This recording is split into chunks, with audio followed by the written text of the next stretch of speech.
Hello बच्चों, उम्मीद करता हूं सारे मस्त होंगे, जबरदस्त होंगे। तो स्वागत है आपका अनअकैडमी जीत यूट्यूब चैनल पे एंड लेक्चर नंबर 4 ऑफ प्रतिज्ञा सीरीज। तो बच्चों, इस लेक्चर में हम लोग पढ़ेंगे equations of motion and motion under gravity. यहां से आपका जो है मेन काइनेमेटिक्स का चैप्टर स्टार्ट होता है, जिसको अपन कहते हैं rectilinear motion, motion in one dimension, जिसको कि आप कह सकते हो किसी भी पार्टिकल का या ऑब्जेक्ट का जो मोशन होता है वो एक पर्टिकुलर एक्सिस के अलॉन्ग होता है, या तो एक्स एक्सिस या वाई एक्सिस या जेड एक्सिस। किसी एक पर्टिकुलर एक्सिस के अलॉन्ग ही ऑब्जेक्ट जो है मूव करेगा एंड उसकी डिटेल हम लोग स्टडी करेंगे यहाँ पे। हालांकि इस लेक्चर से पहले हमने कुछ बेसिक टर्मिनोलॉजीज हैं वो कंप्लीट किया था, प्लस पैरामीटर्स ऑफ काइनेमेटिक्स उसको हमने कंप्लीट किया था। और मैंने आपको पहले ही लेक्चर में बताया था कि काइनेमेटिकल पैरामीटर्स इंपॉर्टेंट क्यों होते हैं। जैसे आपका डिस्टेंस हो गया, डिस्प्लेसमेंट हो गया, स्पीड हो गया, वेलोसिटी हो गया, एक्सेलरेशन हो गया, ठीक है, पोजीशन वेक्टर हो गया, ये सारे होते हैं काइनेमेटिकल पैरामीटर्स। जैसे कि मैंने आपको बताया था, काइनेमेटिक्स में हम लोग मोशन के बारे में पढ़ते हैं, ना कि उसके कॉज के बारे में पढ़ते हैं। मोशन की पढ़ाई होती है, उसकी एनालिसिस होती है, तो उसकी एनालिसिस करने के लिए हम लोग को पैरामीटर्स जो है जरूरी है समझना, क्या क्या इसके पैरामीटर्स होते हैं, जैसे distance, displacement, speed, velocity, acceleration, जिसके थ्रू हम लोग मोशन की पढ़ाई कर सकते हैं, उसकी पूरी एनालिसिस कर सकते हैं। तो लास्ट 3 लेक्चर्स में हमने कुछ बेसिक टर्मिनोलॉजीज एंड पैरामीटर्स को पूरे अच्छे से समझ लिया है, उसका पूरा कॉन्सेप्ट क्लियर हो गया आई सपोज, अगर आपने फॉलो किया है लेक्चर्स को तो। एंड इससे लास्ट वाला जो लेक्चर था बच्चों, हमने उस पे क्वेश्चंस किए हैं। क्वेश्चंस किस पे? Based on kinematical parameters. हालांकि वो जो क्वेश्चंस हैं वो कैलकुलस बेस्ड, उस पे कुछ कुछ कॉन्सेप्ट था, जैसे डिफरेंशिएशन, इंटीग्रेशन। तो अगर आपने मेरा बेसिक मैथमेटिक्स का लेक्चर नहीं देखा है तो इस चैनल पे ही बेसिक मैथमेटिक्स का लेक्चर है, जहां पे मैंने डिफरेंशिएशन का कॉन्सेप्ट बहुत अच्छे से समझाया हुआ है। जैसे कि मैं हमेशा बोलता हूं कि डिफरेंशिएशन के कुछ फॉर्मुलेज एंड कुछ रूल्स जो कि आपको दिमाग में रखने हैं, वही फॉर्मुलेज एंड रूल्स पूरे फिजिक्स में आपके यूज होंगे 11th as well as 12th में। तो आई होप यहां तक क्लियर है। तो आज का जो हमारा टॉपिक है that is equations of motion and motion under gravity. और भी बहुत सारे इंपॉर्टेंट टॉपिक्स पढ़ेंगे, जैसे effect of air resistance, stopping distance या ब्रेकिंग डिस्टेंस आप कह सकते हो, रिएक्शन टाइम। प्लस इसके जो आगे आने वाले लेक्चर्स हैं वहां पे और भी इंटरेस्टिंग होने वाला है, जहां पे हम लोग ग्राफ के थ्रू मोशन की पूरी एनालिसिस करेंगे, प्लस रिलेटिव मोशन। फिर हमारा काइनेमेटिक्स 2D वाला पोर्शन स्टार्ट हो जाएगा। प्लस काइनेमेटिक्स खत्म होते ही मैं आपको कुछ पीवाईक्यूज एंड कुछ एडवांस लेवल क्वेश्चंस भी कराऊंगा। और जैसे कि मैं हमेशा कहता हूं कि जितना भी मैं पढ़ा रहा हूं उतना सफिशिएंट थ्योरी है, आप उतना ही पढ़िए, 5-10 मिनट उसको रिवाइज कीजिए, प्लस आप क्वेश्चन में टूट पढ़िए, क्योंकि यहां पे बच्चों मैं आपको लिमिटेड अमाउंट ऑफ क्वेश्चन करा सकता हूं। और अगर आपको जेईई मेन प्लस एडवांस एक अच्छे नंबर से क्लियर करना है तो आपको ज्यादा से ज्यादा क्वेश्चन प्रैक्टिस करना पड़ेगा and variety of question practice करना पड़ेगा, वो चीज की क्वालिटी आपको मेंटेन करनी पड़ेगी। तो चलिए स्टार्ट करते हैं आज का जो लेक्चर नंबर 4 है प्रतिज्ञा series, that is equations of motion. तो स्टार्ट किया जाए, चलिए जी।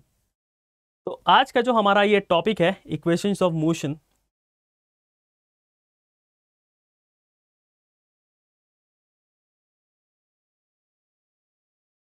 तो बच्चों इक्वेशंस ऑफ मोशन की अगर मैं बात करूं, ये तब वैलिड होता है जब भी कोई पार्टिकल या ऑब्जेक्ट कांस्टेंट एक्सेलरेशन से मूव करता है। तो इक्वेशंस ऑफ मोशन में आने से पहले मैं आपको थोड़ा सा यूनिफॉर्म मोशन के बारे में बताना चाहता हूं।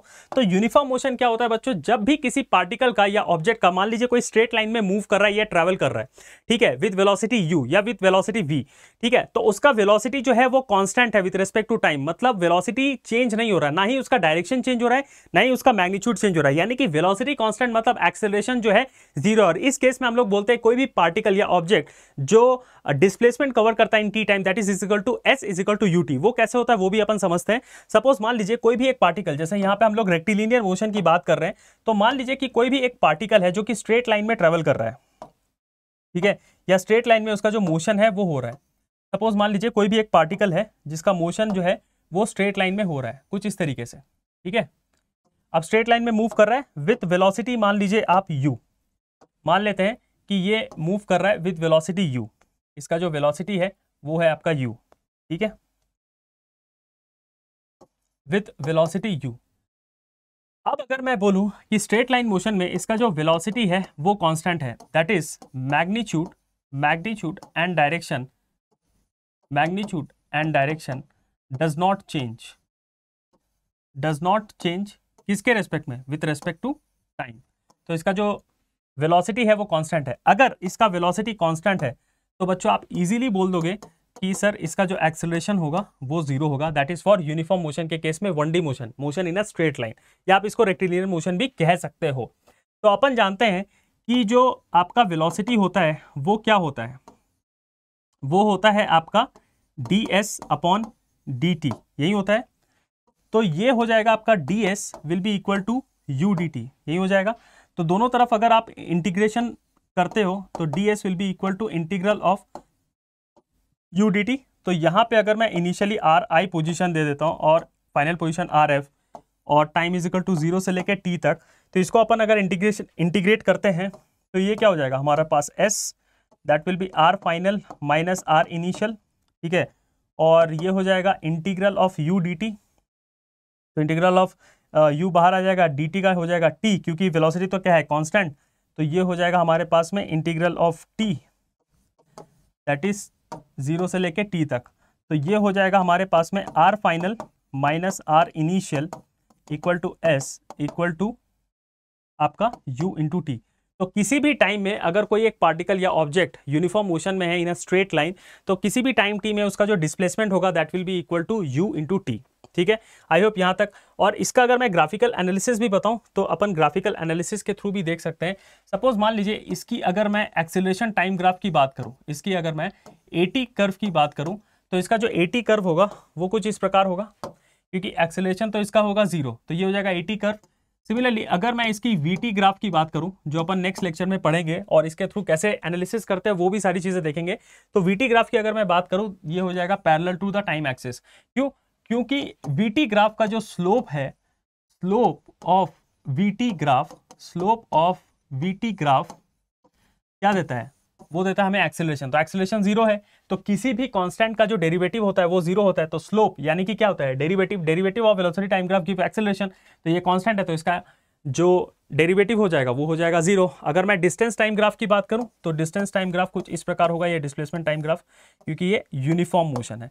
आई होप यहां तक चीजें क्लियर है कि यूनिफॉर्म मोशन में जहां पे कोई भी पार्टिकल या ऑब्जेक्ट अगर स्ट्रेट लाइन में मूव कर रहा है उसका वेलोसिटी कांस्टेंट है। वेलोसिटी कांस्टेंट मतलब एक्सेलरेशन जो है 0 है।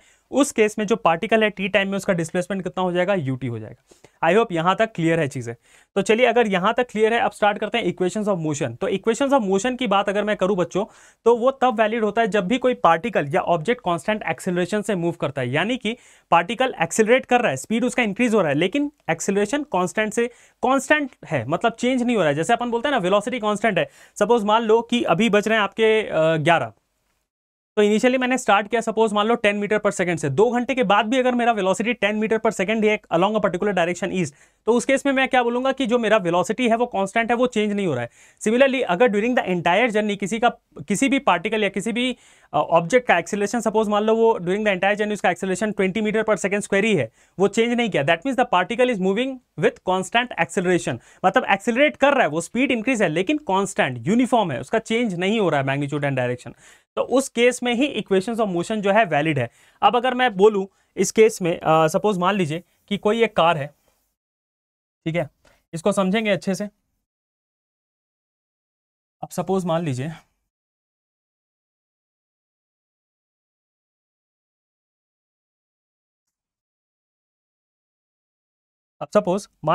कि हमारे पास कोई एक कार है, ठीक है, कोई एक कार है, वो चलना स्टार्ट किया time t is equal to 0 से, ठीक है, और वो चल रही है, कुछ टाइम के बाद जो है वो यहाँ पहुंची है, ठीक है, कोई एक कार है, कार का मैंने एक एग्जांपल लिया। तो अगर ये मान लीजिए विथ स्पीड 5 मीटर पर सेकंड से चल रही है, ठीक है, और इसका जो है एक्सेलरेशन है 20 मीटर पर सेकंड स्क्वायर, मतलब uniform acceleration, constant acceleration during the entire journey. Suppose मान लीजिए time t is equal to 0 पे इसने स्टार्ट किया and time t is equal to 10 seconds में ये कार जो है यहाँ पहुंची विथ स्पीड 5 मीटर पर सेकंड, एंड मान लीजिए वेलोसिटी, फाइनल वेलोसिटी कुछ होगा, क्योंकि ये पार्टिकल तो एक्सेलरेटिंग है लेकिन ये क्या है, magnitude during the entire journey जो है वो सेम है, ना इसका डायरेक्शन ना इसका मैग्नीट्यूड, दोनों में से कुछ भी चेंज नहीं हुआ, that means the particle is in constant acceleration. तो इस कार के लिए मैं बोलूंगा ये जो इक्वेशंस ऑफ मोशन है वो वैलिड है। जो 3 इक्वेशंस ऑफ मोशन आपको दिख रहा है that is v is equal to u plus at, v square is equal to u square plus 2as and s is equal to ut plus half at square. ये है आपके 3 equations of motion. कब valid होते हैं, जब भी कोई particle या कोई भी एक ऑब्जेक्ट जब आपका कांस्टेंट एक्सेलरेशन से मूव करता है तब भी ये इक्वेशंस ऑफ मोशन जो है वैलिड होते हैं। अब थोड़ा सा इसको कैसे डिराइव करते हैं वो भी अपन देख लेते हैं। ये जो इक्वेशंस ऑफ मोशन है इसको कैसे डिराइव करते हैं वो भी अपन देख लेते हैं। कभी कभी क्या होता है कि आपको जो है 3 वेरिएबल्स दे देंगे, आपको कोई एक अननोन 3 वेरिएबल्स आपको दिए रहेंगे, जैसे मान लीजिए initial velocity, final velocity and acceleration. कभी आपको टाइम निकालना होगा, तो सपोज मान लीजिए कि कभी आपको फाइनल वेलोसिटी निकालना होगा, इनिशियल वेलोसिटी एंड एक्सेलरेशन, ये सारी चीजें दे देंगे। तो ऐसे होता है। दूसरा केस ये हो सकता है कि थोड़ा सा और कॉम्प्लेक्स अगर इन चीजों को बनाए तो क्या कर सकते हैं कि आपको 2 वेरिएबल देंगे, 2 अननोन देंगे, तो आपका दूसरा इक्वेशन का यूज करके आपको 2 अननोन जो है फाइंड आउट करना पड़ेगा। तो यही मैक्सिमम केसेस जो है इसमें हो सकता है। तो हमारे पास जो 3 इक्वेशंस ऑफ मोशन होते हैं, पहला है हमारे पास में v is equal to you plus A t, यही होता है v is equal to you plus A t. अब अगर मैं बात करूं, दैट मीन्स द एक्सेलरेशन जो है इस केस में, आप बोलोगे सर एक्सेलरेशन जो है हमारा वो कांस्टेंट है, that means acceleration is not changing. तो अगर एक्सेलरेशन चेंज नहीं हो रहा है, दैट मीन्स एक्सेलरेशन को हम लिखते हैं dv by dt is equal to a, ये लिखते हैं। तो dv क्या हो जाएगा इस केस में, dv will be equal to a dt। तो दोनों साइड अगर हम इंटीग्रेट करते हैं तो ये क्या हो जाएगा, सपोज मान लीजिए इनिशियल वेलोसिटी हमारा है u, फाइनल वेलोसिटी है v, और ये है टाइम 0 से लेके टाइम t तक। तो अगर इसको अपन इंटीग्रेट करते हैं तो ये हो जाएगा इंटीग्रल ऑफ dv हो जाएगा v, ठीक है, u से लेके v तक, और ये हो जाएगा a dt। a तो कांस्टेंट है, a आ जाएगा बाहर, तो ये हो जाएगा dt का इंटीग्रल t, तो हो जाएगा ये at, और लिमिट्स हो जाएंगे हमारे 0 से लेके t तक, ठीक है। तो ये हो जाएगा हमारा v minus u, that will be equal to at।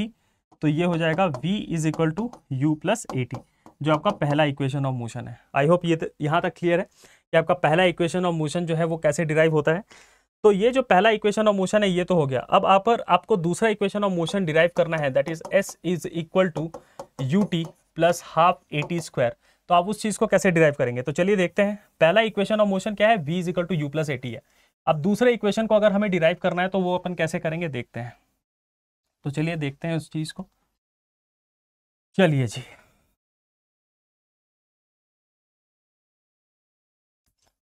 चलिए देखते हैं, ठीक है। अब हमें डिराइव करना है s is equal to U T plus half A T square. हमें पता है क्या, हमें एक चीज़ पता है, क्या पता है कि जो v होता है वो होता है u प्लस ए टी, और अपन v को क्या लिखते हैं, v को लिखते हैं ds by d t is equal to you plus A t, ये लिख सकते हैं। तो अगर अपन ये लिख सकते हैं तो यहाँ पे क्या हो जाएगा आपका, ds will be equal to u plus A t into d t हो जाएगा। तो दोनों साइड अगर आप इंटीग्रेशन लो करोगे तो integral of ds will be equal to integral of u plus A t into d t, ठीक है, ये हो जाएगा। तो यहाँ पे अगर आप इंटीग्रेशन करोगे तो मान लेते हैं इसका इनिशियल पोजीशन है आर आई, फाइनल पोजीशन है आर एफ, और ये है 0 से लेके टाइम t तक। तो इंटीग्रेशन ऑफ ds क्या हो जाएगा s, तो that will be r final minus r initial will be equal to you t. तो ये इसको हो जाएगा 2 पार्ट में तोड़ दो, integral of u into d T plus integral of A T D T, ये हो जाएगा आपका। तो ये कितना हो जाएगा, r final minus r initial will be equal to U T plus a तो कांस्टेंट है t square by 2, that will be half A T square. तो r final minus r initial क्या होता है, s ही तो होता है। तो s is equal to U T plus half A T square. ये हो गया हमारा दूसरा इक्वेशन डिराइव। अब जो ये तीसरा इक्वेशन है, that is we square is equal to you square plus 2as। मैंने 2 इक्वेशन डिराइव कर दिया, V square is equal to you square plus 2as, ठीक है। पहला इक्वेशन क्या है, v is equal to you plus A T. दूसरा equation का भी डेरिवेशन मैंने यहाँ पे कर दिया, is equal to U T plus half A T square. हालांकि JEE Main plus advance point of view से ये इंपॉर्टेंट नहीं है, स्कूल के एग्जाम में अगर आप पूछ दे तो आप इस तरीके से इस चीज को डिराइव कर सकते हो, ठीक है। तो आपके लिए होमवर्क है बच्चों कि आपको तीसरा इक्वेशन जो है वो डिराइव करना है, that is u square plus 2as। आप कैसे करोगे, आप देखो v is equal to you plus A t है, अगर आप वहां से टाइम का वैल्यू एलिमिनेट करते हो वहां से v is equal to you plus A t से, तो आप देखो, दिमाग लगा के देखो, आप तीसरा इक्वेशन जो है आपको खुद से डिराइव करना है, क्योंकि देखो जेई एडवांस की अगर मैं बात करूं ना, ये तो अभी जस्ट आपका स्टार्ट हुआ है, तो फिजिक्स में आगे जितने भी डेरिवेशन आएंगे ना, तो वो डेरिवेशन का ही स्टेप में से उठा के आपको क्वेश्चन दे देता है। तो अगर आपको जेई एडवांस के लेवल तक का फिजिक्स आपको करना है, तो इट्स वेरी इंपॉर्टेंट कि फिजिक्स के जो डेरिवेशन है आप एक एक स्टेप उसको समझो, क्योंकि मेन में तो फॉर्मुला बेस्ड क्वेश्चन आ जाता है बच्चों, लेकिन एडवांस की अगर मैं बात करूं, इट्स ऑल टुगेदर डिफरेंटली। वो जो मैं डेरिवेशन कर रहा हूं ना, तो डेरिवेशन का ही किसी एक स्टेप से आपको एक क्वेश्चन बना के पूछ देगा। तो ये जो तीसरा इक्वेशन कैसे डिराइव होगा, ये आपका होमवर्क है। मैं चाहता हूं कि आप मुझे कमेंट सेक्शन में बताओ करके कि ये तीसरा इक्वेशन सर कैसे डिराइव हो, that is we square is equal to you square plus 2as। I hope ये क्लियर है इक्वेशंस ऑफ मोशन, कि जब भी कोई पार्टिकल या ऑब्जेक्ट कांस्टेंट एक्सेलरेशन से चल रहा है, then this equations of motions are valid. जैसे मैंने एक कार वाला एग्जांपल लिया, सपोज इनिशियली एट रेस्ट है, उसने स्टार्ट किया चलना, किसी टाइम टी के बाद उसने सर्टेन डिस्टेंस कवर किया, तो ड्यूरिंग द एंटायर जर्नी उसकी वेलोसिटी जो है या स्पीड है इंक्रीज होगी। क्यों? क्योंकि वो एक्सेलरेटिंग है, लेकिन एक्सेलरेशन जो है उसका है कांस्टेंट, यूनिफॉर्म है। ठीक है, एक्सेलरेटिंग है मतलब स्पीड तो इंक्रीज होगा, लेकिन एक्सेलरेशन जो है वो है कांस्टेंट। तब उस कार पे ये तीन इक्वेशंस ऑफ मोशन जो है वो वैलिड होंगे, और तीन में से दो का इक्वेशन जो है मैंने डिराइव करके दिखा दिया। तीसरा आपके लिए होमवर्क है, आपको कैसे करना है। तो चलिए, आई होप यहां तक क्लियर है। आगे इसके पे बेस्ड क्वेश्चंस देखेंगे तो और भी चीजें जो है समझ में आपको आएगी और क्लैरिटी से। ठीक है, तो चलिए आगे का टॉपिक हमारा है डिस्प्लेसमेंट इन nth सेकंड। अब आप बोलोगे sir displacement in nth second, displacement distance ये तो हमने पढ़ा था, लेकिन डिस्प्लेसमेंट इन nth सेकंड ये क्या होता है? तो चलिए देखते हैं। तो अगर मैं डिस्प्लेसमेंट इन nth सेकंड की बात करूं, सपोज मान लीजिए कि हमारे पास एक कार है। ठीक है, आपके पास एक कार है। ठीक है, अब ये यहां से चलना स्टार्ट किया और फाइनली ये यहां पे पहुंचा। ठीक है, ये यहां पे पहुंचा। तो यहां से यहां तक पहुंचने में, सपोज ये इनिशियली जो था रेस्ट पे था, time t is equal to 0 पे, ये यहां से चलना स्टार्ट किया, and time t is equal to 5 seconds में ये पार्टिकल जो है या ये कार जो है ये यहां पे पहुंचा। कितने टाइम के बाद पहुंचा? Time t is equal to 5 seconds के बाद जो है, time t is equal to 5 seconds के बाद जो है ये यहां पे पहुंचा। मतलब पूरे मोशन करने में या पूरे मोशन के दौरान, मतलब एक पॉइंट से मान लेते हैं इसको पॉइंट ए, और इसको मान लेते हैं अपन पॉइंट बी। तो पॉइंट ए से पॉइंट बी तक पहुंचने में जो इसको टाइम लगा वो कितना लगा? टोटल जो इसका ड्यूरेशन है जर्नी का वो है 5 सेकंड्स। ठीक है, तो अगर मैं आपसे पूछूं कि 5 सेकंड में इसने कितना डिस्टेंस ट्रेवल किया, तो आप इजीली ये फॉर्मूला लगा के मुझे बता सकते हो, ut plus half AT square, ये लगा के आप मुझे बता सकते हो। लेकिन अगर मैं पूछूं कि 5वें सेकंड में इसने कितना डिस्टेंस किया, ट्रेवल किया, या चौथे सेकंड में ये कार कितना चला, या तीसरे सेकंड में ये कार कितना चला, तो आप बोलोगे सर 5वें सेकंड में, चौथे सेकंड में, तीसरे सेकंड में, ये कैसे कैलकुलेट करेंगे? तो सपोज मान लेते हैं कि यहां से जब ये चलना स्टार्ट किया, टोटल 5 सेकंड में इसने यहां से यहां तक गया। ठीक है, अब टाइम कैसे पता करोगे? टाइम स्टॉप वॉच ले लो, time t equal to 0 set करो, और टाइम t इक्वल टू 5 के बाद ये यहां पहुंच गया। तो टोटल 5 सेकंड इसको लगे पॉइंट ए से पॉइंट बी जाने में। अब मैं अगर पूछूं 5वें सेकंड में कितना है, चौथे सेकंड में कितना है, तीसरे सेकंड में कितना है, वो कैसे करोगे? सपोज मान लेते हैं कि ये जो है पहला सेकंड है, इसको हम लोग तोड़ देते हैं, फर्स्ट सेकंड, ये मान लेते हैं अपन सेकंड सेकंड। ठीक है, ये मान लेते हैं अपन थर्ड सेकंड, ये मान लेते हैं अपन फोर्थ सेकंड, ये मान लेते हैं अपन फिफ्थ सेकंड, जहां पे कार ये पहुंचा है।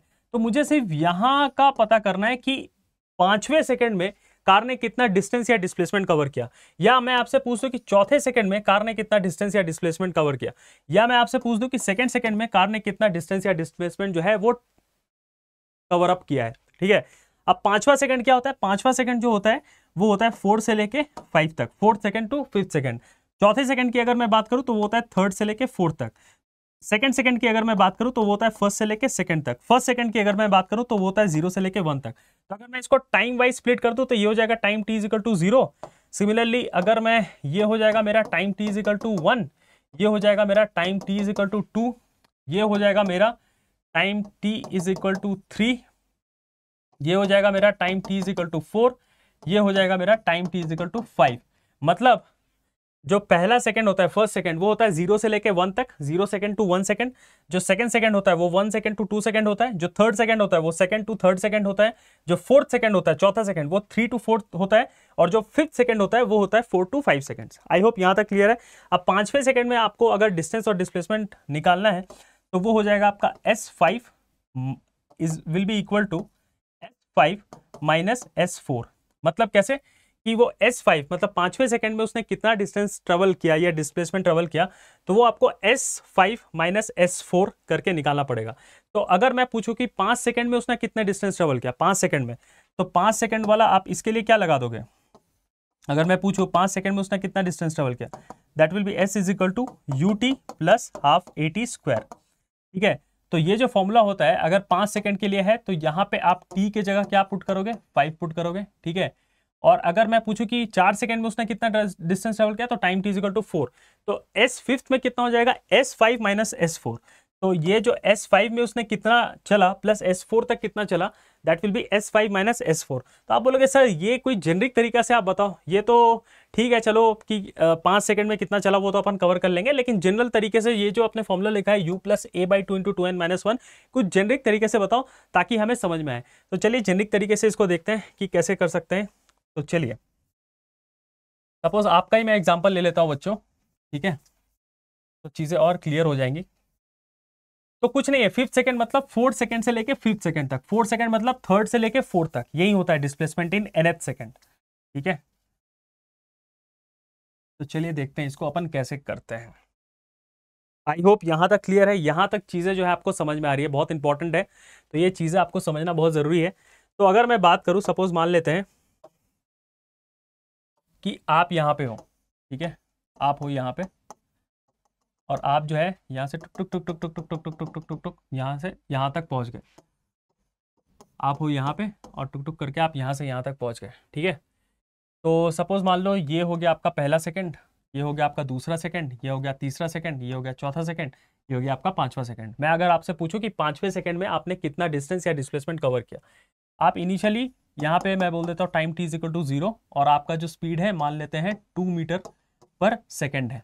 ठीक है, तो अगर ये हो जाएगा time t is equal to 0, ठीक है, ये हो जाएगा time t is equal to 1, ये हो जाएगा time t is equal to 2, ये हो जाएगा मेरा time t is equal to 3, ये हो जाएगा मेरा time t is equal to 4 और मेरा हो जाएगा time t is equal to 5। अब हमें जेनरिक तरीके से निकालना है। अब हमें निकालना है कि 5th सेकंड में आपका कितना डिस्प्लेसमेंट हुआ। 5th सेकंड में निकालने के लिए पहले क्या करना पड़ेगा कि S5 मतलब 5 सेकंड में कितना उसने डिस्प्लेसमेंट किया वो कैलकुलेट करके माइनस 4 सेकंड में उसने कितना चला। 4 सेकंड मतलब यहाँ से लेके यहाँ तक जो है उसने कितना कवर किया, S5 माइनस S4, तो वो 5वें सेकंड का जो आपका डिस्प्लेसमेंट है वो कैलकुलेट करके दे देगा। तो हालांकि अगर हमें जेनरिक फॉर्म में कैलकुलेट करना है तो जेनरिक फॉर्म में कैलकुलेट करने के लिए इसको अपन मान लेते हैं n। जो time t is equal to 5 लिखा है मैं इसको क्या मान लेता हूँ, मैं इसको मान लेता हूँ n। ठीक है, time t is equal to 5 को मैं मान लेता हूँ यहाँ पे time t is equal to n, और इसको मैं मान लेता हूँ time t is equal to 4 को time t is equal to n minus 1। तो अगर इसको मैंने n मान लिया और n माइनस 1 मान लिया उसके जस्ट पहले वाले टाइम को, ठीक है, तो यहाँ पे अगर मैं पूछूं s equal to UT plus half AT square है, तो अगर आपको 3rd सेकंड में निकालना है तो n का वैल्यू कितना हो जाएगा 3। अगर आपको 5th सेकंड में निकालना है तो n का वैल्यू कितना हो जाएगा 5। तो अपन देखते हैं आप कैसे इसको करते हैं। अब मैं अगर मुझे क्या निकालना है, मुझे निकालना है SNth कि 5th सेकंड में कितना है, यही निकालना है, SNth निकालना है मुझे कि 5th सेकंड में कितना है, तो वो जाएगा SN माइनस SN माइनस 1। तो अब मुझे पहले SN निकालना है कि SN सेकंड में कितना उसने डिस्टेंस जो है ट्रेवल किया। तो वो कैसे निकलेगा, वो इस वाले फॉर्मूले से निकलेगा। वो कैसे निकलेगा भैया, वो निकलेगा S is equal to UT plus half AT square.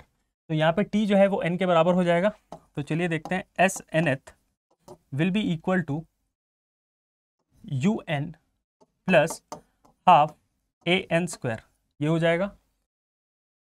दूसरा SN, सिमिलरली SN माइनस 1 जो है उसी फॉर्मूले से निकलेगा, that will be equal to UN minus 1 plus half A into N minus 1 का होल स्क्वायर, इस तरीके से निकलेगा। ठीक है, तो अगर फॉर द टाइम बिंग इसको अपन थोड़ा सा इंडिविजुअली सॉल्व करते हैं, फिर फाइनल में देखते हैं क्या इक्वेशन आता है। इक्वेशन आपके सामने ही है, एंड रिजल्ट वो तो यही आना है, दैट इज SNth जो है यहाँ पे कितना हो जाएगा UN plus AN square by 2। ठीक है, ये हो जाएगा हमारे पास में UN माइनस U, इसको सॉल्व कर लेते हैं, plus half A minus B का होल स्क्वायर, तो ये हो जाएगा हमारे पास में N square plus B square minus 2AB। ठीक है, 8th standard maths minus 2n, ठीक है, यही हो जाएगा हमारे पास में।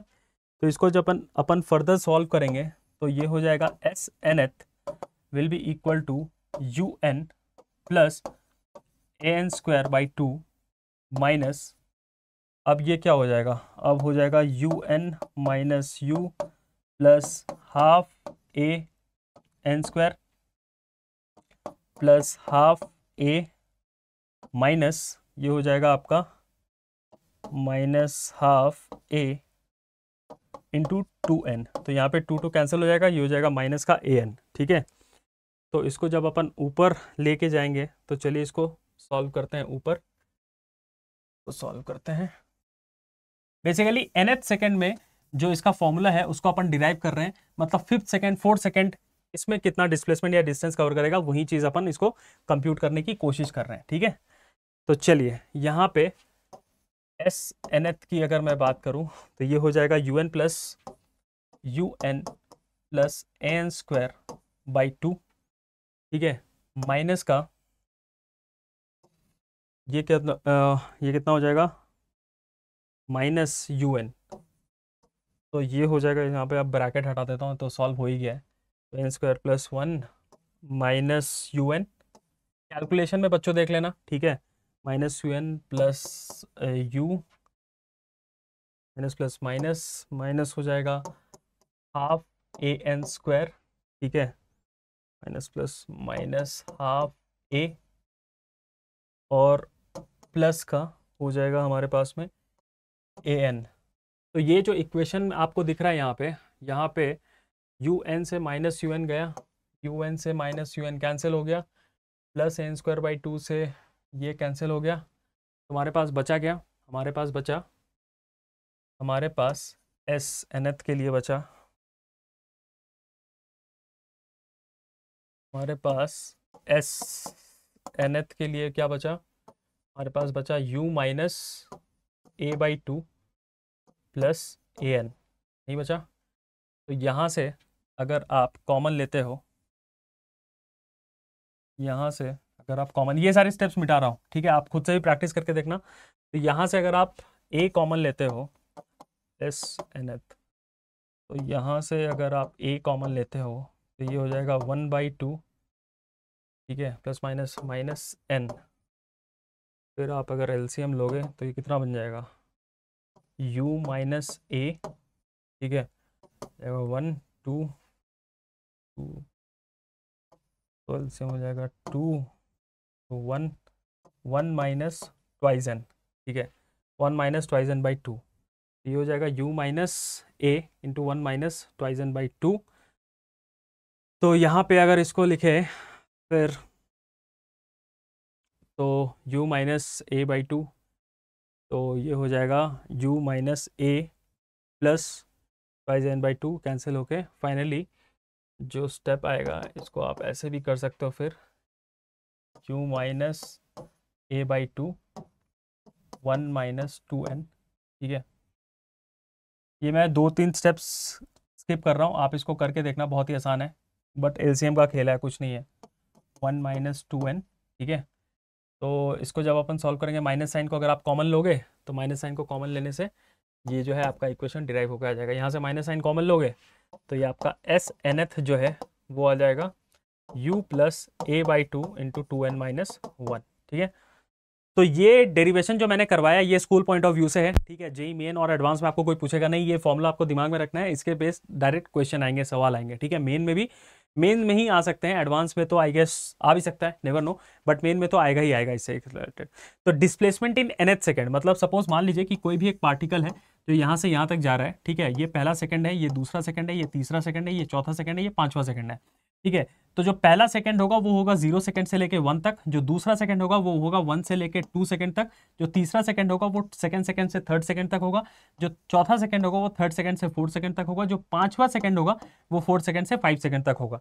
तो अगर आपको निकालना है कि पांचवें सेकंड में कितना कवर किया उसने, तो पहले पांचवें सेकंड में उसने कितना डिस्टेंस ट्रेवल किया प्लस चौथे सेकंड में उसने कितना डिस्टेंस ट्रेवल किया, तो S5 माइनस S4 आप जब करोगे ये पूरे पांचवें सेकंड में उसने कितना किया S equal to UT plus half eighty square से निकालोगे, प्लस चौथे सेकंड में उसने कितना किया किससे निकालोगे S equal to UT plus half eighty square से, तो S5 माइनस S4, तो आपको पूरा ये वाला माइनस ये वाला आप करोगे तो आपको इसका जो है डिस्प्लेसमेंट निकल के आ जाएगा। यहाँ तक क्लियर है कि डिस्प्लेसमेंट इन nth सेकंड कैसे किया आपने? आई होप यहाँ तक क्लियर है। तो बड़े आगे यहाँ से, चलिए बढ़ते हैं। आई होप यहाँ तक क्लियर है डिस्प्लेसमेंट इन nth सेकंड। तो अब आता है बच्चों कॉन्सेप्ट एक्सेलरेशन वर्सेस डिसेलरेशन का। हम जानते हैं कि एक्सेलरेशन जो होता है, अगर मैं एक्सेलरेशन की बात करूं, डिसेलरेशन भी क्या है, ये भी एक्सेलरेशन ही है। अगर मैं बात करूं एक्सेलरेशन की, अगर मैं बात करूं एक्सेलरेशन की, तो वो क्या होता है, rate of change of velocity with respect to time होता है, यही होता है ना। अगर मैं बात करूं एक्सेलरेशन की, तो वो क्या होता है, rate of change of velocity with respect to time. Deceleration भी क्या है, एक्सेलरेशन भी है, लेकिन वो है नेगेटिव एक्सेलरेशन। तो अगर मैं बात करूं, सपोज मान लीजिए कि कोई एक कार है, ठीक है, कोई एक कार है और अपन डायरेक्शनल एक्सिस ले लेते हैं। सपोज मान लेते हैं कि ये है जे और ये है X that is I cap और ये है Y that is J cap, ठीक है। अब सपोज मान लीजिए कि ये इस डायरेक्शन में जा रही है, that is I cap direction में जा रही है with velocity of 5 metre per second, ठीक है। ये मान लेते हैं इनिशियल वेलोसिटी है और सपोज कुछ टाइम के बाद, ठीक है, ये time t is equal to 0 यहाँ पे एंड सपोज यहाँ तक पहुंची time t is equal to 10 seconds. कुछ टाइम के बाद इसका जो वेलोसिटी है वो हो गया आपका 10 मीटर पर सेकेंड, यानी कि इसी डायरेक्शन में, यानी कि द बॉडी इज एक्सेलरेटिंग। इस केस में आप क्या बोलोगे, initially time t is equal to 0 पे जो है एक कार चलना स्टार्ट किया with velocity of 5 metre per second. कुछ टाइम t के बाद या कुछ टाइम सपोज मान लीजिए 10 सेकंड के बाद उसका जो वेलोसिटी है वो इंक्रीज हो गया 10 मीटर पर सेकंड, यानी कि द बॉडी इज एक्सेलरेटिंग। जब बॉडी एक्सेलरेट करता है तभी तो उसका स्पीड इंक्रीज होता है, तभी तो उसका वेलोसिटी जो है इंक्रीज होता है। सपोज मान लो आपके कार की बात करूँ या आपकी बाइक की बात करूँ, आप जब एक्सेलरेट उसको करते हो तभी तो उसका स्पीड इंक्रीज होता है ना, तभी तो उसका स्पीड इंक्रीज होता है। यानी कि पहले उसका स्पीड था 5 मीटर पर सेकंड, फिर कुछ टाइम के बाद उसका स्पीड हो गया 10 मीटर पर सेकंड और मैंने डायरेक्शनल एक्सिस क्या लिया, इस डायरेक्शन में मूव कर रहा है, that is I axis along the positive direction. यानी कि इसका जो एक्सेलरेशन का डायरेक्शन होगा वो भी इधर ही होगा ना, एक्सेलरेशन का डायरेक्शन इधर होगा तभी तो उसका जो स्पीड है वो इंक्रीज हो रहा है। ये हो गया आपका एक्सेलरेशन का केस। अब सपोज मान लेते हैं कि मैं रिटार्डेशन या डिसेलरेशन की केस की बात करूं, तो मान लेते हैं कि इस केस में जो फाइनल वेलोसिटी है वो है 10 और इनिशियल वेलोसिटी क्या है 5 है। तो एक्सेलरेशन क्या होगा, rate of change of velocity with respect to time that is 10 minus 5 by time ले लेते हैं कितना, सपोज मान लो 10 माइनस 5 बाई टाइम ले लेते हैं अगर 10 सेकेंड, तो ये हो जाएगा 5 बाई 10, 5 आई कैप बाई 10, ठीक है, दैट मीन्स इस डायरेक्शन में। तो इसका जो एक्सेलरेशन हो जाएगा, acceleration v2 minus V final minus V initial upon time that is 5 I cap, that is आप कह सकते हो 1/2 I cap metre per second square, किस डायरेक्शन में, इस डायरेक्शन में, ठीक है। ये पहला केस हो गया आपका एक्सेलरेशन का।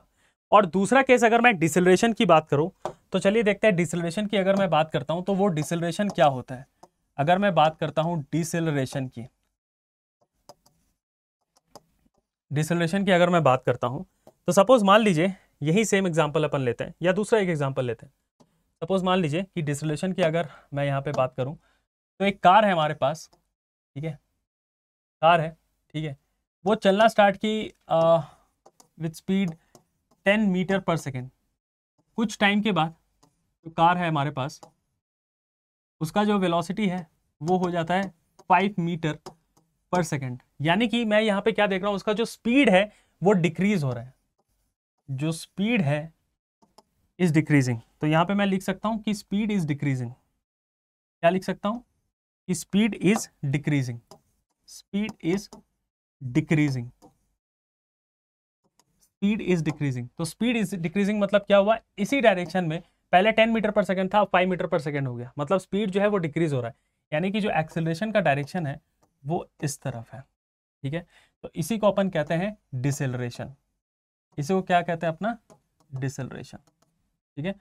तो यहाँ पे क्या था आपका, इसी डायरेक्शन में अगर इसमें आप इसको एक्सेलरेशन में अगर आप देखोगे तो v final minus V initial, तो v final minus V initial 5 minus 10 और मान लो इसको टाइम लगा 5 सेकेंड, तो 5 माइनस 10 कितना हो जाएगा, -5/5 that will be equal to -1 metre per second square. मतलब एक्सेलरेशन का जो डायरेक्शन है इस तरफ है, यानी कि माइनस आई कैप की तरफ है। अगर आपको थोड़ा सा भी शक हो कि मैं कहीं गलती तो नहीं कर रहा हूँ, तो सीधा एक्सेलरेशन क्या होता है, अगर मैं एक्सेलरेशन की बात करूँ, एक्सेलरेशन क्या होता है, v final minus V initial upon delta t होता है, तो अगर इस केस में v फाइनल मेरा कितना है, v फाइनल है मेरा 5 मीटर पर सेकेंड, ये है ना, v फाइनल मेरा कितना है 5 metre per second, that is 5 minus 10, और टाइम कितना लगा, मान लो 5 सेकेंड लगा, तो कितना हो जाएगा -5/5, तो ये हो जाएगा मेरा -1 metre per second square J cap, sorry I cap, negative I cap, ठीक है। तो कितना हो जाएगा, आई कैप हो जाएगा -1 metre per second square, -1 metre per second square इस डायरेक्शन में, ठीक है। तो ये होता है एक्सेलरेशन और डिसेलरेशन का केस, या आप कह सकते हो रिटार्डेशन। आई होप यहाँ तक क्लियर है कि इक्वेशंस ऑफ मोशन कब वैलिड होती है। तीन इक्वेशंस ऑफ मोशन होता है, v is equal to you plus AT, V square is equal to you square plus 2s, s is equal to UT plus half eighty square. तो इसमें बहुत इजी भी क्वेश्चंस आते हैं कि 3 वेरिएबल आपको दे दिया है, कोई एक अननोन है वो आपको फाइंड आउट करना है। कभी कभार क्या होता है कि 2 वेरिएबल देते हैं, 2 अननोन फाइंड करना है, तो एक दूसरा इक्वेशन का हेल्प लेके आपको उसमें कैलकुलेट करके 2 अननोन निकालने हैं, ठीक है। ये तभी वैलिड होता है जब कॉन्स्टेंट एक्सेलरेशन से कोई भी पार्टिकल या ऑब्जेक्ट मूव करता है। यूनिफॉर्म मोशन का भी मैंने केस यहाँ पे डिस्कस किया। तो बच्चों हमने अभी तक बहुत सारे केसेस डिस्कस करें इक्वेशंस ऑफ मोशन कि इक्वेशंस ऑफ मोशंस कब वैलिड होंगी, ठीक है। प्लस यूनिफॉर्म मोशन का वो केस भी डिस्कस करा कि यूनिफॉर्म मोशन की अगर मैं बात करूं दैट मींस द वेलोसिटी जो है वो कांस्टेंट रहता है, वो चेंज नहीं होता है, that means acceleration is zero. And उस केस में अगर पार्टिकल जो है वो कितना डिस्टेंस ट्रेवल करता है in time T, that is equal to UT. और इक्वेशंस ऑफ मोशंस में हमने ये देखा कि एक्सेलरेशन जब कांस्टेंट रहता है तब ये इक्वेशन जो है वैलिड रहती है। प्लस हमने डेरिवेशन भी किया 2 इक्वेशन के, ठीक है। प्लस nth सेकंड में किसी भी पार्टिकल या ऑब्जेक्ट का डिस्प्लेसमेंट कितना होता है वो भी हमने समझा, ठीक है। तो इस पे बेस्ड कुछ हम लोग क्वेश्चंस करते हैं, फिर अपन मूव करेंगे मोशन अंडर ग्रेविटी में। तो चलिए ये क्वेश्चन जो है, प्लस हमने एक्सेलरेशन और डिसेलरेशन का भी केस देखा। तो चलिए एक क्वेश्चन जो है ये क्या पूछा है, particle after starting from rest experiences constant acceleration for 20 seconds if it covers a distance of s1 in first 10 seconds and distance s2 in next 10 seconds, then find out the relation between s1 and s2। तो बहुत ही simple सा सवाल है, देखते हैं इसको कैसे कर सकते हैं। एक पार्टिकल है जो रेस्ट से चला है, तो अगर वो रेस्ट से चला है that means the initial velocity जो है वो 0 है, हमेशा ध्यान रखना। जैसे बोलते कि रेस्ट से चला है तो उसका इनिशियल वेलोसिटी क्या है, 0 है, स्टार्टिंग फ्रॉम रेस्ट। मान लेते हैं कि यहाँ से जो है पार्टिकल चलना स्टार्ट किया है, कहाँ से चलना स्टार्ट किया है सर, यहाँ से चलना स्टार्ट किया है, और ये इसका रेस्ट वाला पोजीशन है। क्या वाला पोजीशन है सर, रेस्ट वाला पोजीशन है, यानी कि मैं बोल सकता हूँ इनिशियल वेलोसिटी जो है 0 है, ठीक है। और वो S1 डिस्टेंस जो है वो कवर कर रहा है कितने सेकंड में, 10 सेकंड्स में। फिर S2 डिस्टेंस जो है वो कवर कर रहा है 10 सेकंड्स में, ठीक है। तो हमें फाइंड आउट करना है कि सर S1 और S2 का जो रिलेशन है वो क्या है। तो चलिए देखते हैं S1 S2 का रिलेशन क्या है। अगर मैं यहाँ पे पूछूं कि इनिशियल वेलोसिटी 0 है, मुझे यहाँ का फाइनल वेलोसिटी नहीं पता कि फाइनल वेलोसिटी क्या होगा, तो इसको देखते हैं कैसे कर सकते हैं। सपोज अगर मैं पहले पार्ट के लिए इसको सॉल्व करूं, इसको मैं पहले पार्ट के लिए सॉल्व करूं, सॉल्विंग फॉर पार्ट 1। अगर मैं इसको पहले पार्ट के लिए सॉल्व करूं तो ये हो जाएगा मेरा s is equal to U T plus half of A T square. ये हो जाएगा s is equal to U T plus half of A T square. यहां तक क्लियर है बच्चों। तो यहां पे इनिशियल वेलोसिटी तो इसका 0 है और टाइम लगा है 10 सेकेंड्स। तो S1 की अगर मैं बात करूं तो ये हो जाएगा हमारा 0, और ये हो जाएगा हाफ इंटू ए का वैल्यू पता नहीं है, इंटू 10 का स्क्वायर। तो अगर मैं S1 की बात करूं तो ये हो जाएगा 100a/2। ये हो गया हमारे पास में S1। अब इसका जो वेलोसिटी होगा, जो पहला पार्ट का फाइनल वेलोसिटी होगा, वही दूसरे पार्ट का इनिशियल वेलोसिटी होगा। तो अगर पहले पार्ट का फाइनल वेलोसिटी जो होगा वो दूसरे पार्ट का इनिशियल वेलोसिटी होगा, तो चलिए देखते हैं वो कैसे सॉल्व होगा। अब तो इस केस में अगर मैं बोलूं v, इस केस में अगर मैं बात करूं v is equal to u plus A T, ठीक है। तो जो पहले पार्ट का फाइनल वेलोसिटी होगा वो दूसरे वाले का इनिशियल वेलोसिटी के बराबर होगा। तो यहाँ पे अगर मैं बात करूं v इनिशियल वेलोसिटी तो क्या है, 0 है, 0 प्लस a इंटू टी, तो v क्या हो जाएगा हमारा 10a हो जाएगा। दैट मीन्स ये जो वेलोसिटी है वो इनिशियल वेलोसिटी हो जाएगा किसके लिए, इस वाले पार्ट के लिए, सेकेंड पार्ट के लिए। तो चलिए सॉल्व करते हैं फॉर सेकेंड पार्ट। तो अगर मैं यहाँ पे देखो सॉल्विंग फॉर पार्ट टू हमारे पास कितना है, v is equal to 10a। अब मैं लिखूं S2 is equal to ut plus half A T square. S2 is equal to ut plus half A T square. तो यहाँ पे S2 जो है ut कितना हो जाएगा 10a इंटू 10, ठीक है, plus half of a into 10 का स्क्वायर। तो S2 की अगर मैं बात करूं तो ये हो जाएगा 100A plus 100A/2, that will be equal to 300A/2। तो यहां से हम लोग स्ट्रेट कट बोल सकते हैं S2 जो होगा वो हो जाएगा thrice of S1। I hope यहां तक क्लियर है। पार्ट 1 के लिए अलग सॉल्व किया, पार्ट 2 के लिए अलग सॉल्व किया, रिलेशन हो जाएगा S2 is equal to thrice of S1। ठीक है, ये तो एक मेथोडोलॉजी हुआ बच्चों, लेकिन आपको इसमें ये नहीं लग रहा है कि सर इसमें बहुत झंझट है? पहले आप पार्ट 1 के लिए सॉल्व करो, फिर जो इसका फाइनल वेलोसिटी होगा वो दूसरे पार्ट के इनिशियल वेलोसिटी के बराबर होगा, फिर आप उसको आप उसको उसमें इक्वेशन में डालो v equal to u plus at में, फिर वो निकलेगा, फिर s is equal to ut plus half at square में डालो, अलग अलग सॉल्व करके। ये झंझट नहीं लग रहा है? इसके अलावा अगर मैं ऐसे करता हूं कि दोनों को कंबाइंडली सॉल्व कर देता हूं, दोनों को कंबाइंडली मतलब कैसे, तो चलिए देखते हैं। जो हमारे पास S1 S2 दिया हुआ है, अगर मैं कंबाइंडली सॉल्व करूं तो हमारे पास सिर्फ इनिशियल वेलोसिटी जो 0 है उसी को मान के हमारा जो है पूरा क्वेश्चन सॉल्व हो जाएगा। उसके लिए अलग से हमें कोई फाइनल वेलोसिटी कंप्यूट करने की जरूरत ही नहीं है। चलिए देखते हैं कैसे। बहुत सारे मेथोडोलॉजीज हैं, ठीक है। अगर मैं इसको कंबाइंडली सॉल्व कर दूं, that is S1 plus S2 is equal to ut plus half at square t1 plus t2 square. ठीक है, तो S1 हमारे पास में क्या है, 100A/2 है। S1 क्या है हमारे पास में, 100A/2 है, plus S2 is equal to ut कितना हो जाएगा, ut तो हमारे पास से 0 है, t हो जाएगा हमारे पास में 10। ठीक है, u इंटू 10 प्लस 10, ठीक है, प्लस हाफ इंटू a, ये हो जाएगा 20 का होल स्क्वायर। ठीक है, ये तो 0 है, ये तो कैंसिल हो गया, तो बचा कितना हमारे पास में, 100A/2 plus S2 is equal to, ये कितना हो जाएगा, 400A/2। तो यहाँ से जो S2 का वैल्यू आएगा वो हो जाएगा हमारे पास में 400A/2 माइनस 100A/2। तो यहाँ पे S2 आप इजीली बोल सकते हो कितना हो जाएगा हमारे पास में, 300A/2। तो यहाँ से भी जो रिलेशन आ रहा है that is size of S1। तो ये था हमारा मेथड नंबर 2, जब मैंने उसको कंबाइनली सॉल्व किया, और जो मेथड नंबर 1 में था उसको अलग अलग लेके सॉल्व किया था। आई होप यहां तक क्लियर है। तो चलिए मूव करते हैं नेक्स्ट क्वेश्चन में। नेक्स्ट क्वेश्चन कह रहा है, car accelerates from rest at a constant rate of 2 metre पर second for some time, then it retards at a constant rate of 4 meter per second and comes to rest. If it remains in motion for 3 seconds, calculate the maximum speed attained by the car. तो देखो बच्चों, ये जो questions है ये आपका acceleration और deceleration के कॉन्सेप्ट के बेस में ये जो है सवाल आपका फ्रेम किया गया हुआ है। एक्सेलरेशन डिसेलरेशन में मैंने आपको क्या बताया था, जब मान लीजिए आपने इनिशियली कार को एक पोजीशन से स्टार्ट किया विद वेलोसिटी 5 मीटर पर सेकंड, फिर कुछ देर के बाद उसका वेलोसिटी जो है इंक्रीज हो गया, मान लीजिए 20 मीटर पर सेकंड। इस केस में जो है कार एक्सेलरेट कर रहा है क्योंकि इसकी स्पीड या वेलोसिटी आप कहते हो इंक्रीज हो रहा है with respect to time. That means जो मोशन का डायरेक्शन है कार का, एक्सेलरेशन का डायरेक्शन भी उसी डायरेक्शन में है। लेकिन कुछ टाइम के बाद जब आपकी स्पीड बहुत हाई हो गई, मान लीजिए 50 या 100 किलोमीटर प्रति रफ्तार से आप चल रहे हैं, 100 किलोमीटर पर घंटे की रफ्तार से आप चल रहे हैं, आपको लग रहा है बहुत ज्यादा स्पीड है, ठीक है, तो ऑब्वियस सी बात है कि आप ब्रेक्स मारोगे, ब्रेक जैसे ही आप मारोगे स्पीड आपका कम होता जाएगा, कम होते होते होते होते एक टाइम के बाद आपका स्पीड जो है 0 हो जाएगा। दैट मीन्स कि जब इनिशियली आपने स्टार्ट किया था 0, 5, 10, 20 फिर 100 तक किया मैक्सिमम, दैट मीन्स उस टाइम पीरियड में आपका जो कार था वो एक्सेलरेट कर रहा था, स्पीड भी इंक्रीज हो रहा था। जैसे ही आपने ब्रेक लगाया फिर वो मैक्सिमम स्पीड से फिर वो धीरे धीरे होते होते 0 पे आ गया। यानी कि उस केस में जो कार का डायरेक्शन था और एक्सेलरेशन का डायरेक्शन था, दोनों का रिवर्स डायरेक्शन था, ऑपोजिट डायरेक्शन था, और केस नंबर 1 में सेम डायरेक्शन में मूव कर रहा था। तो चलिए इस क्वेश्चन को भी उस तरीके से सॉल्व करने की कोशिश करते हैं। Car accelerate from rest for some time then retard at a constant rest from rest. तो जैसे ही बोल दिया रेस्ट, तो एक चीज आप समझ जाओ, जैसे ही बोल दिया रेस्ट मतलब इसका जो इनिशियल वेलोसिटी है वो क्या हो जाएगा, वो हो जाएगा हमारे पास में 0।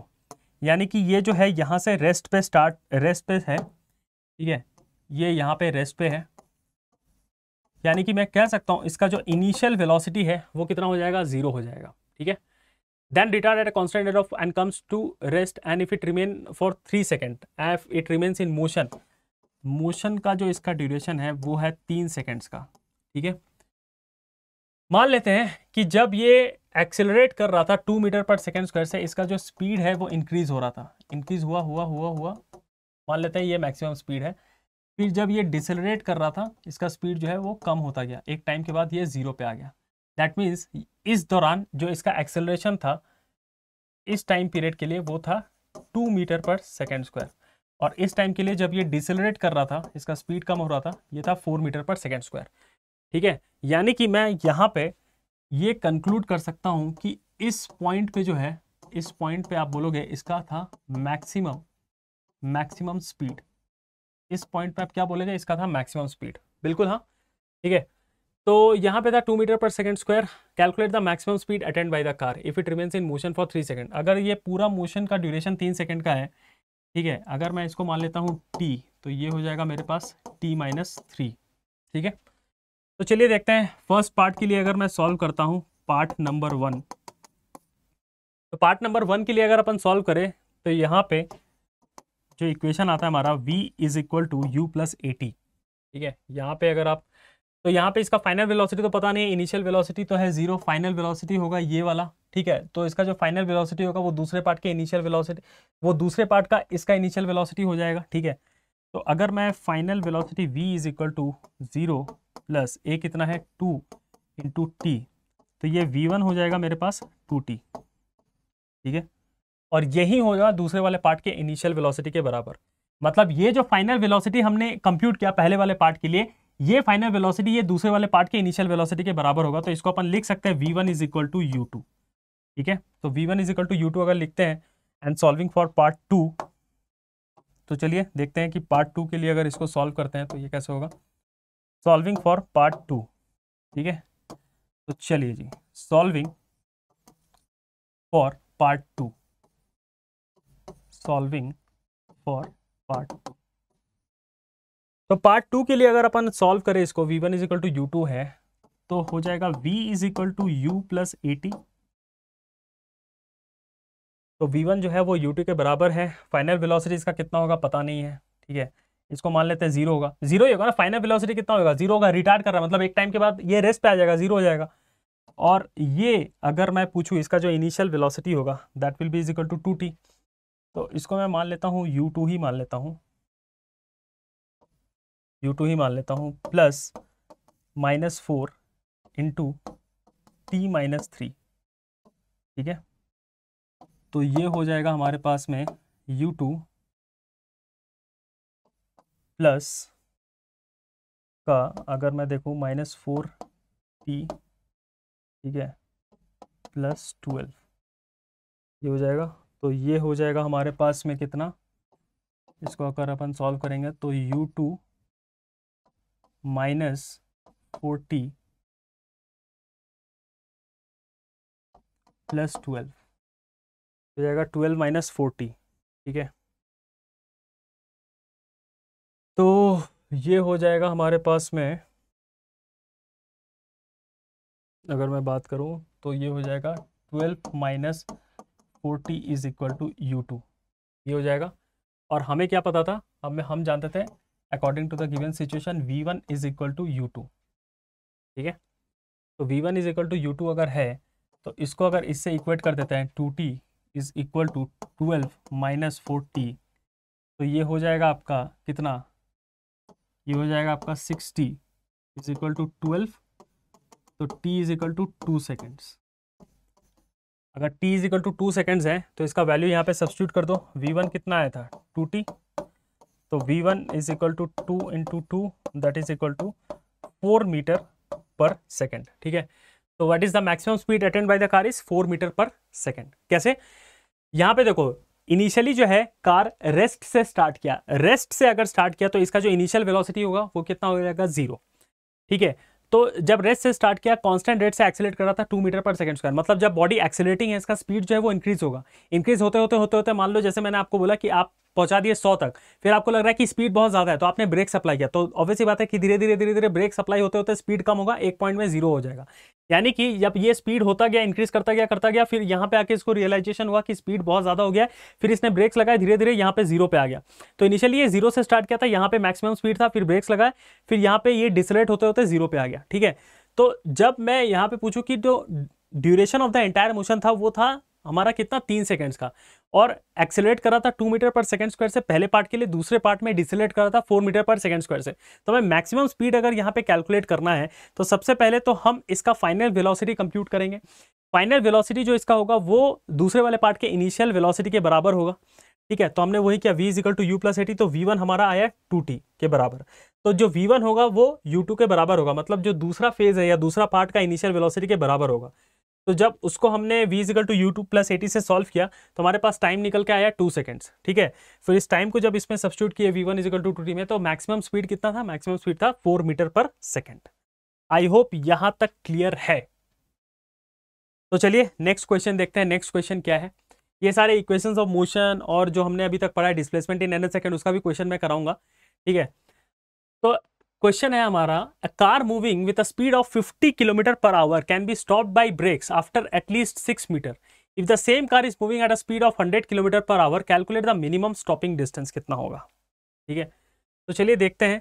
एक car moving with a speed of 50 kilometre per hour, suppose मान लेते हैं कि एक 50 किलोमीटर पर आवर के स्पीड से अगर कोई कार मूव कर रहा है, ठीक है, मान लेते हैं कि 50 किलोमीटर पर आवर के स्पीड से अगर कोई एक कार मूव कर रहा है, ठीक है, 50 किलोमीटर पर आवर के स्पीड से कोई एक कार मूव कर रहा है, सपोज मान लेते हैं कि एक कार है हमारे पास, ठीक है, वो 50 किलोमीटर पर आवर की स्पीड से मूव कर रहा है, 50 किलोमीटर पर आवर के स्पीड से जो है मूव कर रहा है, can be stop by brakes after at least 6 metre, मतलब ब्रेक्स लगाने के बाद भी वो जो डिस्टेंस है वो कितना ट्रैवल कर रहा है, 6 मीटर का डिस्टेंस जो है ट्रैवल कर रहा है। आफ्टर अप्लाइंग द ब्रेक्स भी वो डिस्टेंस जो ट्रैवल कर रहा है वो कर रहा है 6 मीटर का। अब पूछा है कि अगर सेम कार ही 100 किलोमीटर प्रति रफ्तार से अगर मूव कर रहा हो तो डिस्टेंस कितना हो जाएगा, डिस्टेंस कितना हो जाएगा। तो कैसे कैलकुलेट करेंगे, अगर मैं यहाँ पे लगाता हूँ s is equal to U T plus half eighty square, यहाँ तो लगेगा ही नहीं क्योंकि टाइम का तो कुछ दिया ही नहीं हुआ है, ये तो फॉर्मूला ऐसे ही गया। अगर मैं ये वाला फॉर्मूला लगाता हूँ यहाँ पे, V square is equal to you square plus 2as, ठीक है, तो अगर मैं यहाँ पे देखूँ कि मेरे पास जो है car moving with the speed of 50 kilometre per our, ये 0 है, ठीक है, ये दिया हुआ है 50 प्लस 2 इंटू ए इंटू एस कितना है, 6 दिया हुआ है ना, तो ये हो जाएगा हमारे पास में 50 का स्क्वायर प्लस 2 इंटू ए इंटू 6, तो कितना हो जाएगा 12, तो ये हो जाएगा हमारे पास में 50 का स्क्वायर प्लस 2 6 12a, ठीक है। तो अगर मैं यहाँ पे, ये हो जाएगा 0 square is equal to 50 square plus 12a, ठीक है, v square is equal to you square plus 2as, brakes लगाया है ना, तो ब्रेक्स लगाया तो यहाँ पे नेगेटिव हो जाएगा ना, तो यहाँ पे तो कैलकुलेशन मिस्टेक है, यहाँ पे हो जाएगा हमारा नेगेटिव, तो यहाँ पे अगर हमारा नेगेटिव होगा, यहाँ पे हो जाएगा हमारा नेगेटिव क्योंकि ब्रेक अप्लाई हुआ है ना बच्चों, तो ये हो जाएगा हमारा नेगेटिव, ये क्या हो जाएगा, नेगेटिव हो जाएगा, ब्रेक्स अप्लाई हुआ ना, तो जैसे मान लो स्पीड इंक्रीज कर रहा है, ठीक है, 50 किलोमीटर पर आवर से जा रहा है, एक्सीलरेटिंग बॉडी है, यहाँ पे क्या दिया हुआ है, car moving with the speed of can be stopped by brakes, तो जैसे ही मैंने ब्रेक्स अप्लाई किया तो ऑब्वियस ही बात है ब्रेक्स अप्लाई किया तो उसका स्पीड क्या होगा, कम हो जाएगा, मोशन का डायरेक्शन इधर है लेकिन एक्सेलरेशन का डायरेक्शन क्या हो जाएगा, इधर हो जाएगा, दैट मीन्स यहाँ पे क्या हो जाएगा, माइनस साइन हो जाएगा, तो अगर यहाँ पे ये माइनस साइन हो जाएगा तो ये भी बच्चों माइनस होगा ना, तुम लोग भी ध्यान देना, ऐसी गलतियां मत कर देना, तो ये क्या हो जाएगा, ठीक है, तो यहाँ पे आपका जो एक्सेलरेशन हो जाएगा वो हो जाएगा आपका कितना, 50 स्क्वायर बाई 12, ये हो जाएगा आपका ए का वैल्यू, ठीक है, ये कितना हो जाएगा आपका ए का वैल्यू हो जाएगा। सिमिलरली यहाँ पे पूछा है कि जब कार 100 किलोमीटर प्रति घंटे से मूव करेगा तब वो कितना डिस्टेंस ट्रेवल करेगा, तो ए का वैल्यू आपने यहाँ से निकाल लिया, अब यहाँ पे सब्स्टिट्यूट कर दो, s is equal to U T plus half eighty square, ठीक है, तो एस जो है यूटी कितना है, यूटी हमारा अगर 100 दिया हुआ है ना, 100 दिया हुआ है, तो ये हो जाएगा v s equal to you t, 100 दिया हुआ है stopping distance, sorry s equal to you t नहीं, ये हो जाएगा v square is equal to you square minus 2s, ठीक है, यहाँ पे आपको स्टॉपिंग डिस्टेंस निकालना है ना।